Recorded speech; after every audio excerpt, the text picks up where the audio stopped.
PR নিয়ে কথা বলেছেন বিএনপির স্থায়ী কমিটির সদস্য সালাউদ্দিন আহমেদ।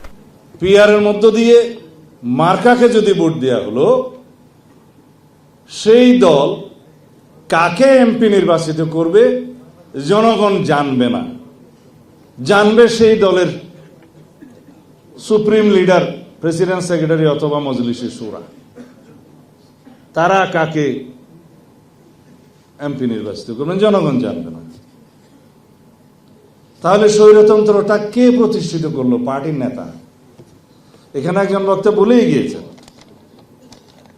পিআরএ কে এমপি হবে সেটা যদি দলের প্রেসিডেন্ট, সেক্রেটারি ঠিক করে, দলের স্ট্যান্ডিং কমিটি ঠিক করে, তাহলে তাদেরকেই নমনম করলে হলো, আর কাউকে তো বোঝার দরকার নাই, এমপি হয়ে যাবে।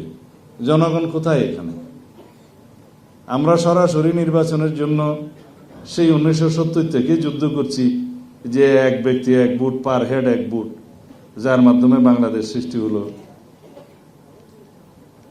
সেই ব্যবস্থাকে আমরা অস্বীকার করার জন্য আবার পিআর এর নামে স্বৈরতান্ত্রিক পদ্ধতি উদ্ভাবন করতেছি। এখানে দলীয় স্বৈরতন্ত্র প্রতিষ্ঠিত হবে এবং ব্যক্তি স্বৈরতন্ত্র আবার প্রতিষ্ঠিত হবে। তারা যেভাবে চাইবে, যাকে চাইবে সেই এমপি হবে, জনগণ যাকে চাইবে সেই এমপি হবে না। জনগণ শুধু ভোট দিতে পারবে মার্কা। আর যে সমস্ত দেশে পিআর আছে, বিভিন্ন উন্নত দেশেও আছে, সেখানে জনসংখ্যা অনেক কম। কোন কোন রাষ্ট্রে জনসংখ্যার বিবেচনাতেও তারা পিআর কনসিডার করেছে, এই সুইডেন টুইডেন টাইপ কিছু কিছু দেশে। সেই সমস্ত জায়গায় স্থানীয় সরকার ব্যবস্থা অত্যন্ত স্ট্রং, এবং স্থানীয় সরকারের উপরেই বলতে গেলে জনগণের সমস্ত দৈনন্দিন যেগুলো সার্ভিস আছে সবকিছু নির্ভর করে।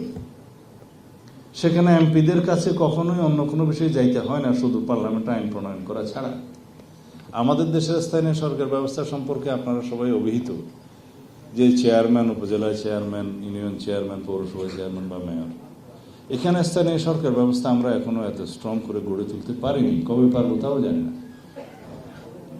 তো যেই দেশের আবহাওয়া অনুযায়ী জামা কাপড় পরতে হয়, যেই দেশের খাদ্যাভ্যাস অনুযায়ী খাদ্য খেতে হয়, যেই দেশের সমস্ত সামাজিক স্ট্রাকচার অনুসারে আমাদেরকে চলতে হয়, সেই দেশের সমস্ত কিছু বিবেচনায় তো আইনগুলো প্রণয়ন করতে হয়।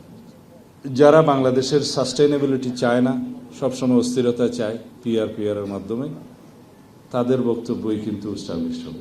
আমাদেরকে সবকিছু বিবেচনা নিতে হবে। আমাদেরকে জানতে হবে কে আমাদের এমপি হবে। আমাদের জনগণ জানতে চায় আমরা কাকে ভোট দিলাম। আমাদের জনগণের কাছে জনপ্রতিনিধির যে জবাবদিহিতা, সেটা বোধহয় থাকতে হবে।